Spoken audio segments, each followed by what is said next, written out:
showing some signs of end-of-season wear and tear. No surprise in that. Plenty of players with excellent touches out there to entertain us. And from Arsenal's point of view, they hope keep the championship race bubbling with them in a prominent position. In a prominent position there, Wiltor straight away in behind Villa, who are a little bit sluggish from the kickoff.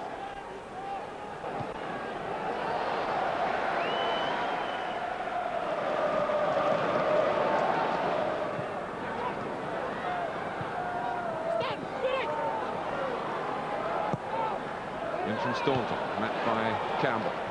Merson. Oh, it's flashed over by Hassan Kashlul. Oh, that's worth it.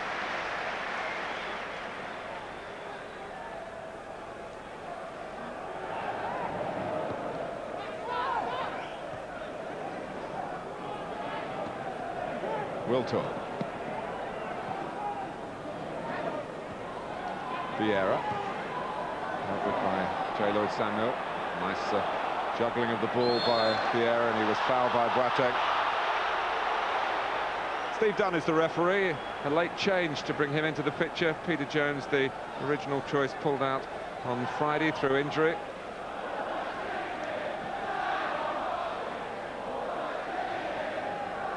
Campbell making his way forward. Bergkamp over the ball. That's Vieira! Wide open. One or two questions going on at the Aston Villa defence there. Patrick Vieira just wanders in. Comes in a little angled run. No one gets anywhere near him. Fortunately, his heading ability isn't the best as far as Villa are concerned. That is a free header.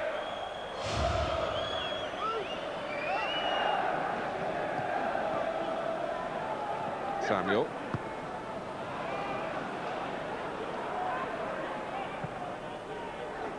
Bergkamp. Vincent Wenger speaking about Bergkamp's magnificent technique, and he's put Perez in the clear. And what about that for a tackle on the cover by Mark Delaney, coming across from right back when Perez was about to pull the trigger. Beautiful football all round, you know. Blistering attack play from Arsenal. Carved Villa open. But that's when you're playing a full-back, you're on the cover. That's what you have to be able to do. Brilliant timing.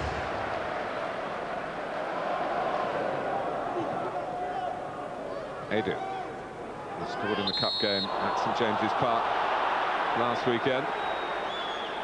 Just been a little sloppy at the back at the moment, Aston Villa. Rather careless in the defending. Apart from the ones that mattered, of course, from Mark Delaney's big tackle on Robert Perez.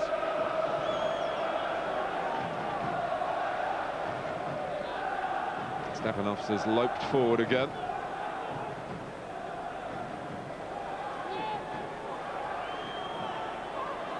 Campbell also there. Perez puts it in.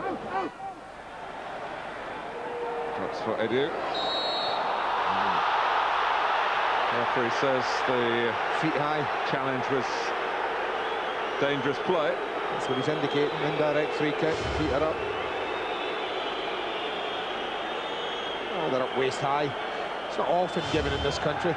Abroad, that would be free kick every time it happened. I think you saw a little inquiry from Dennis Bergkamp just to confirm, presumably, that it is indirect. The arm is still raised by referee Dunn.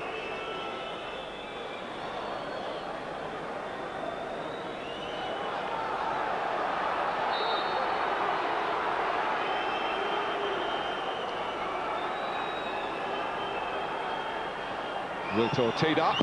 Michael spilt it. And it's Edo who's put it in. The run goes on. Can anyone stop them scoring, Mr. Tyler? It equals, incidentally, a club record. They've now scored in 31 consecutive Premiership games, but scoring isn't the story, really. It's about winning here, but Arsenal have made a good start. Great strike. Peter Schmeichel will think he should have held it, but look at Vieira. How quick does Patrick Vieira react to the free kick? He spins off the wall. He immediately thinks that something might happen. And although Schmeichel does brilliantly the second time, Edu has a simple task of tucking it in. but they've been worth the goal. They've started the best, absolutely no doubt about that. Villa have been pretty non-existent as an attacking force in the first 16, 17 minutes. Maybe now, Merson comes out to Vassell. He's done well, and Seaman was nearly deceived by the power. He was concentrating on just blocking it away. Merson, good response here by Aston Villa. It was Boateng coming in back post. I think he just got ahead of it. Robert Perez just went to sleep a little at the back post. This is a good save, this one from Vassell as it breaks to him. Strikes it really well with his left foot, but good position, David Seaman. Wasn't giving him much to hit. You see it from here, there's not a lot for Vassell to hit there. Goalkeeper's got a pretty good position.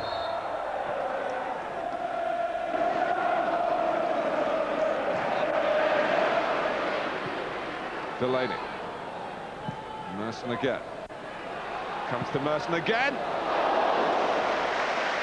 Well, he's always going to try. He never seems to get a tap-in ball, does he? He's as likely to bend this in top corner from this sort of angle as he is to tap one in along the 6-yard line.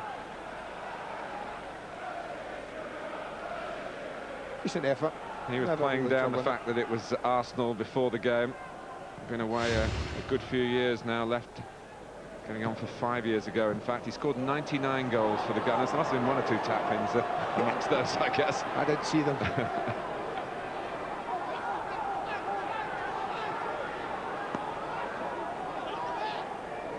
Lauren and Laney in again on the slide.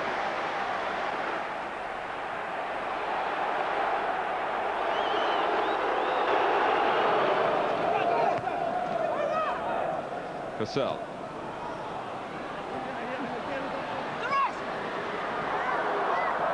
He really is having to take on extra responsibility to rise Vassell, and he's looking up to it as well. Staunton trying his luck with almost the last kick of the first half. Sven-Göran Eriksson here watching the development of Darius Vassell. It's very much a local boy making good for Aston Villa.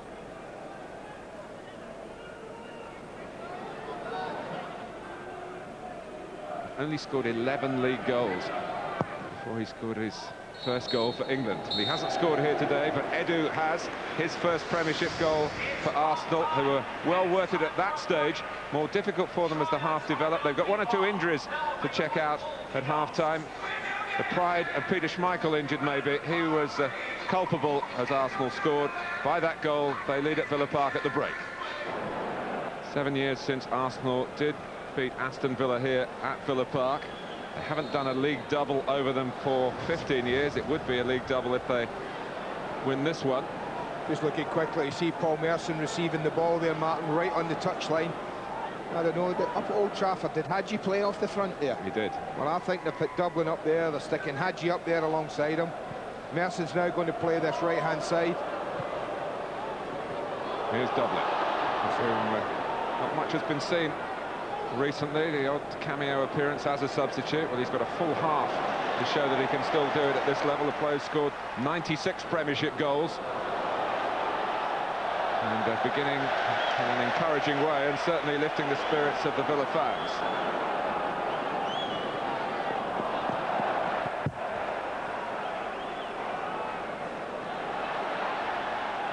Pires. Wiltor wants it on the far side now, but it goes to Vieira, pressed by Hitzelsberger. Good work from the young German. Dublin trying to slide it in for Hadji. It's Gareth Barry. Penalty and given. Steve Dunn has given Aston Villa a penalty. Well, that's a big decision, I tell you. I don't think that Ljungberg gets the ball, but I didn't think he got Barry. I wonder if Barry kicks the ground here. We're a long way away as he goes in, Gareth Barry. No, he takes him, he doesn't take the ball. You see that? I didn't see the ball move. That was the one thing. He comes across Freddie. He doesn't make the ball. I think if he takes the ball, he doesn't give away a penalty, even though he takes Gareth Barry. Lee Dixon on his 38th birthday. has conceded a penalty here at Villa Park. And the player who went down, he's taken one before for Aston Villa, Gareth Barry. The responsibility on his young shoulders against England's #1, Arsenal's #1, David Seaman. Up steps Barry. And Seaman has got it. What a save. What a save. Oh, look how high up this is. Look at the right arm. Look how strong that wrist was. That's magnificent from the goalkeeper. David Seaman looking to show that he is still the man for Arsene Wenger, of course, but Sven-Göran Eriksson as well. Well, he broke my heart at Wembley once when Gary McAllister tried to do that to him. Similar type of save. Brilliant. That is just fantastic. He gets a bit of luck, but I think when a keeper makes that good a save, he deserves a little bit of luck. But this is where it happened, Martin. They've been real sloppy, I think. Was that a foul there by Hitzelsberger? No, I didn't think so. He's entitled to go and press the ball. I think he was sloppy, Patrick, and they really opened him up from here. And then you see what I mean. He misses the tackle, misses the ball. It must be a penalty then.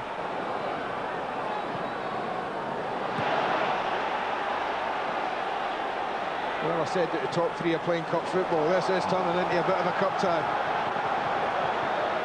Wiltor. Smashing atmosphere inside Villa Park at the moment. Dixon. Bergkamp. Oh, take it down. Oh. Just around about the penalty spot where he faced up to Schmeichel 3 years ago. Well, I mean, he's entitled to have a go at it, but look at the space he's got, Martin. Look at the space for him just to drop it in front of him.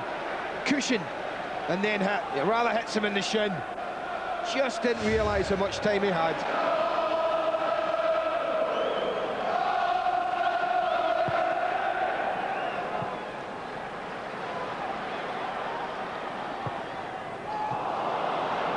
Stray one from J. Lloyd Samuel. Ljungberg has a ball on here for Pires. Back goes Boateng. And Robert Pires has got the better of it. And he looks to get the better of Schmeichel. And he's done it impeccably. Oh, sorry, I'm applauding. That's genius. That is genius. You don't buy them. They don't come in packets. A golden goal from a player in a golden shirt at a golden time for Arsenal. His teammates are back in the halfway line, Martin, and said, man, they're just standing applauding there. I mean, to get round Boateng was impressive enough, but to have the cheek, the audacity, and the ability to finish it off like this, I'll take a bow, son. That's brilliant. That is what growing reputation in the Premiership of a player who struggled in his first season in this league and is now dominating it.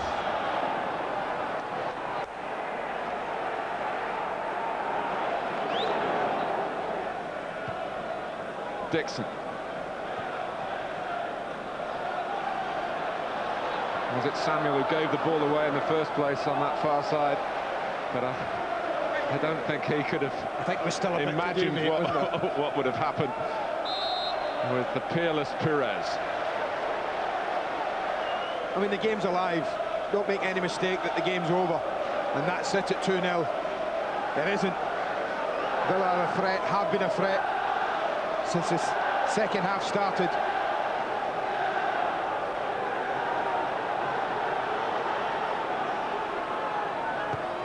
Staunton.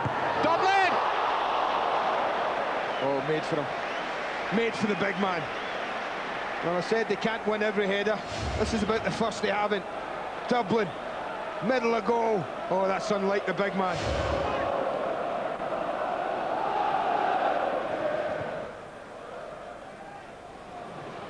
Barry.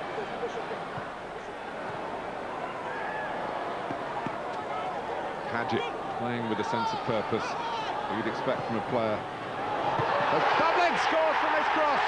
Hadji did well, Dublin did even better, and Aston Villa have got the goal that they threatened to get from the player who's been such a threat since he came on. Dion Dublin. I told you this game's not over. Freddie Ljungberg should do better. They worked the ball really well, Aston Villa, but I think when Hadji gets wide here, he's tracked all the way by Ljungberg. I don't think Luzhny goes over and helps him quick enough either. Shouldn't get the cross in, but look at Dublin. He gambles, he goes early towards the near post, and by that movement he leaves Sol Campbell way behind, and from there, well, the rest are formality for the big man. Fantastic header.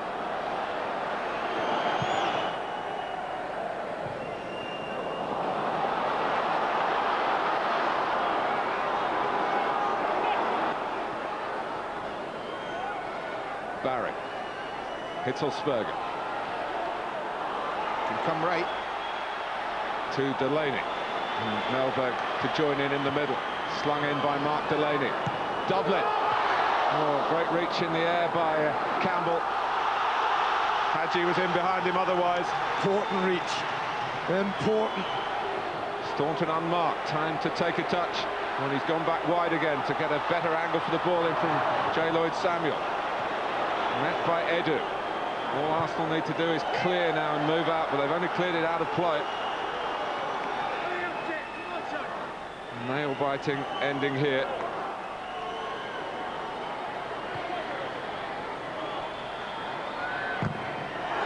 Corner, up comes Schmeichel. Here he comes, at the gallop. Everyone back for Arsenal. Staunton takes it. Schmeichel is up there. Back by Hendrick. Into Dublin territory. Luzhny. Lauren trying to wind up for a clearance. Villa with all the tenacity that Graham Taylor could want, but it's not enough. Arsenal's unbeaten away record continues. It continues to defy belief, really. They've won at Villa Park. Perez with a worthy winning goal. David Seaman with a heroic penalty save from Gareth Barry. It's as you were for the top three. All away winners this weekend. The race goes on. Aston, your view of a very dramatic game. It was tense, of course, but we had shown again today an unbelievable and great, magnificent team spirit. And I would say as well, strength of character. We had to battle in the last 20 because Villa came at us, and the quality of the players, of course, made the difference as well. When you look at the goals we scored, the save of a penalty, and but overall, I would say a great team spirit. I think that's what it was, a penalty save more than a penalty miss, and I think it was because at that time we got a head of steam on and we were beginning to worry them. And I think probably if we had scored then who knows, we may have gone on to actually win the game. But we gave the ball away very carelessly for their second goal, and then a great diagonal pass over the top and a great finish by Pires. You've got to give him great credit, you know, the way he took it over George and then was aware of Peter Schmeichel's position. But we gave the ball away very carelessly. We were under pressure today, everybody won, and we knew it's always traditionally a very difficult ground for us, Villa. And I rarely won here, and that's why, of course, we are very pleased, and you needed to be special today to win here. But they should have won at St Mary's. Just a point for them. Big win for Derby County, who closed the gap on Bolton. Sam Allardyce wondering what else can go wrong. Well, it's looking fairly ominous for them now. A good point for Ipswich at Newcastle. Blackburn beaten, of course, by Leeds. David Moyes starting with a win to ease the pressure on Everton. Sunderland beaten by 4-0 at Chelsea. Then come Borough, beaten by Liverpool. Fulham, who have lost their last 5, and Southampton, who, of course, got that point against Leicester City. Top half looks like this. The Hammers, Spurs, Charlton, Villa, who stay 7th, Leeds 6th, 10 points clear of Aston Villa. Then it's Chelsea, who are really chasing Newcastle hard. They have 4th place, slipped out of the Championship race this weekend, but hang on to a Champions League place. Then it's Liverpool, who had led for the first time this year for a couple of hours on Saturday afternoon.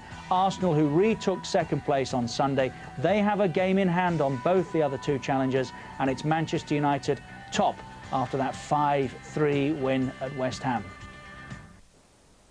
The Arsenal fans who went to see the match against Juventus, They travelled perhaps more in hope than expectation, knowing that even if Arsenal had won, the outcome in Spain of the match between Deportivo La Coruña and Bayer Leverkusen would still determine their team's qualification. And in the event, both results went the wrong way for them. Leverkusen won 3-1 at Deportivo, and that was enough for the German side to top the group ahead of their opponents, leaving Arsenal's 1-0 defeat by Juventus as irrelevant. Back down to earth, Arsenal fans arrived home this morning dejected after yet another fruitless trip onto the continent. At least the loss in Turin didn't decide who went through. The result in Spain meant a disappointing end was guaranteed. Marcelo Zalieta's emphatic winner, 40 minutes from time, merely rubbed salt into Arsenal's hurt pride. Obviously we're down, put ourselves under pressure a little bit by not winning last week against Deportivo, so it was out of our hands and disappointed. Arsenal should have beaten what was effectively Juventus reserves in front of just 7,500 fans. Thierry Henry and Robert Perez failed to find their usual touch in front of goal. Such lack of confidence away from home has become the team's Achilles heel this season. Henry couldn't even score from the spot for the second time in a week. It's now 7 defeats in their last 8 away games in Europe. I don't think there's a mental block there, but of course it's more, we are disappointed tonight because we go out. We had a tremendous attitude up to now, and we'll keep that attitude up to the end of the season, we'll win something. So it wasn't to be Arsenal's night, either here in a subdued Turin or in Spain. Arsene Wenger now has to pick his side up as their assault on the domestic double resumes with an FA Cup replay against Newcastle in just 2 days' time.